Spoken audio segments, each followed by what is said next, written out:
Then by 9 o'clock that night, you blew a .267. Mr. Allen. Court calls case people versus Anika Skibb. Rise on behalf of the people. Howard, on behalf of Ms. Skibb, who is approaching the podium. Ms. Skibb, please introduce yourself to the court. My name is Annika Skibb. Yes, I mispronounce it every time. Okay. Thank you, Your Honor. Your Honor, today's the date and time set for pretrial and violation of bond. As to the, would the court prefer to address the bond violation first? Hold on a second. Got it. Okay, go ahead.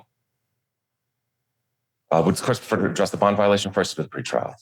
Bond violation. Your Honor, at this time, Ms. Skibb is not going to contest the violation. She is going to admit the violation for drinking and testing positive on the silver link. And Skibb, why? Your Honor, I'm very ashamed because this mistake was absolutely not indicative of the work I've been putting in the last few months, barely attending meetings, and I'm very involved in the AA community in this area. I did an assessment by First Step Referral Services and was advised to complete inpatient treatment. And this is not at all acceptable, but the idea of having to be away from my son and the stress of this case on me, I allowed it to get to me. And when I messed up, I panicked, but I am currently at Dawn Farm. You already have the violation. And it is the 90-day program, correct? Yeah, so she's in the gold standard, the big one. Well, I'm looking for my copy of the. How much were you drinking? The day of the 20th. So the first day, I believe I had The day of the 20th? Day of the 20th is when I thought the report was sent from Your Honor. No, Ms. Skibb, have you seen the bond violation report? Have you had a chance to look at it? We discussed it, Judge, but we haven't. Sorry, I was thinking about the 18th, Your Honor. Yes, On the 18th, Yes. you blew a .12. I had 2 drinks.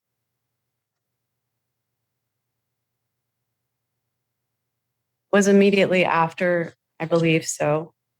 I had, I believe, 2 drinks, possibly 3. I don't remember exactly.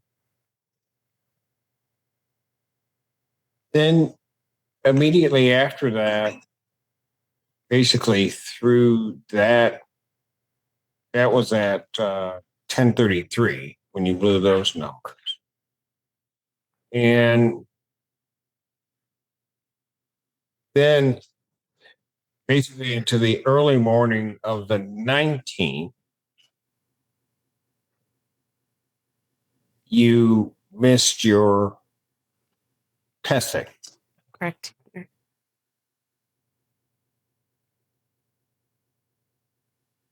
Are you indicating to me on the 18th, you had 2 drinks? No, Your Honor, I'm saying I don't remember how many. I believe it was 2 right before breathalyzing. I believe it was. And then how many did you have after that? Again, I don't know. Was a few drinks the next day as well. What? It was at least a few drinks the next day as well. I don't remember exactly how many, Your Honor. I'm sorry. I didn't measure. Because then at 1, well, basically 2 o'clock that next day, PM, you blow a .09. Correct, Your Honor. Like I said, I panicked and I was drinking for the next day, so.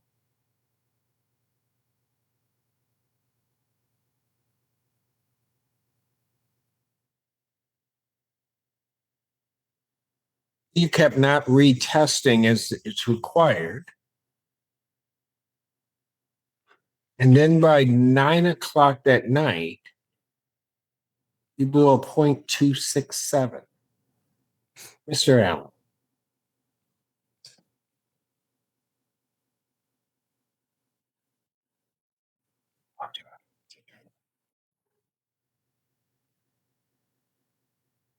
And you say now you're in treatment? Yes, I'm currently at Dawn Farm and I was in jail for 6 days.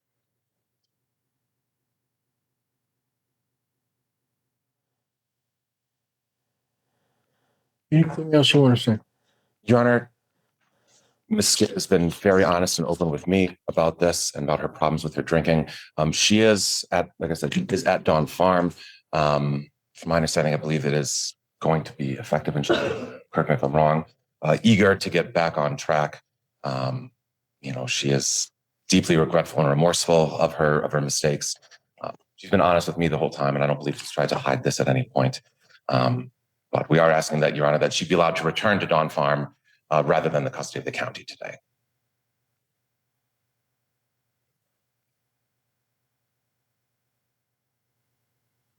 And then what will I do with her?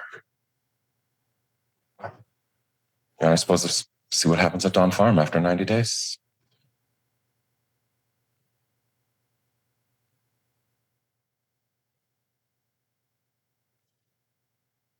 She is inpatient. It is inpatient, Judge, if that makes sense. Do I have it? I'm sorry. Do you have proof of that? We don't have any. Do you have the written documentation here right now? I have I have documentation from the farm with me. I also signed a legal release of information to Mr. Bradell on Monday when I was admitted. I also Right now, I don't have anything. I have a peer with me that's from the farm that is also with me. If possible, we can call the farm. Whatever proof is needed, I will be able to get to you today. I didn't realize that I needed more than the legal release of information.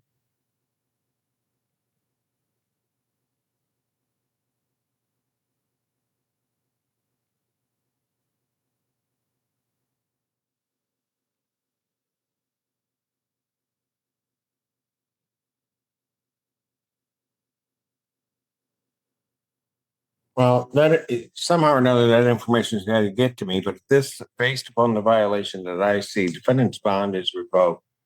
I'm going to remand her to the Washington County Jail. I'll set it out 1 week during the sentencing and review that. But right now it's revoked. Defendant's remanded. Understand. This courtroom moment shows exactly how quickly things can unravel when someone on bond slips. Even once in how unforgiving the justice system becomes when those violations start stacking up. Miss SK stood before the court today and admitted a serious bond violation, drinking alcohol while under strict no-alcohol conditions. But what really shocked the courtroom wasn't just the violation itself, it was the pattern. On the 18th, she blew a 0.12. Then she missed her required test. Then the next afternoon, she blew a 0.09. And later that same night, a staggering 267. These numbers reveal more than a mistake. They show panic, relapse, and a loss of control unfolding hour by hour. Miss SK didn't try to hide what she did.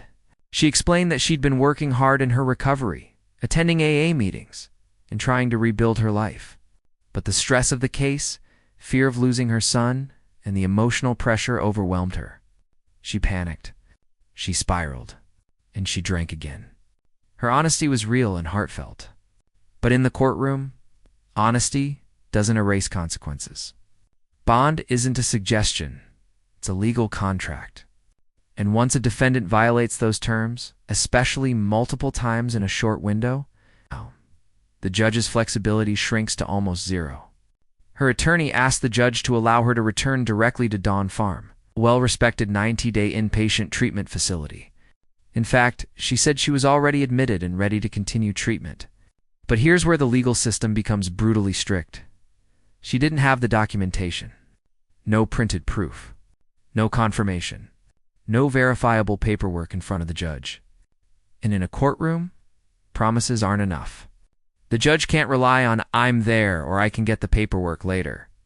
Bond decisions require evidence, not intentions. Combine the missing documentation with the escalating alcohol readings and missed tests. And the judge had only one choice under the law: revoke her bond. He ordered her back into county custody and set a review for the following week. Not because she sought help, not because she failed treatment, but because the violations were already documented and confirmed before the court. This case brings up an important question that goes far beyond one defendant. How much room should the justice system give someone who genuinely wants help but slips during the process? Is relapse during recovery an understandable human struggle, or a legal violation that must be punished immediately? The truth is difficult. Recovery is messy. Relapse is common. But the courtroom isn't designed to handle the emotional side of addiction. It's designed to enforce conditions that protect safety, ensure compliance, and maintain order. And once the numbers hit the judge's desk 0, 12, 0, 09, 0, 267, there was no path forward except revocation. At the same time, the judge's decision to review the case in a week shows that this story isn't over. It shows the system is willing to reconsider, but only after accountability comes first. So now I want to hear your thoughts. Did the judge make the right decision by revoking bond immediately? Or do you believe she should have been allowed to remain in treatment without going to jail first? Drop your thoughts in the comments. Cases like this show how complicated justice becomes when real humans struggle and strict legal requirements collide.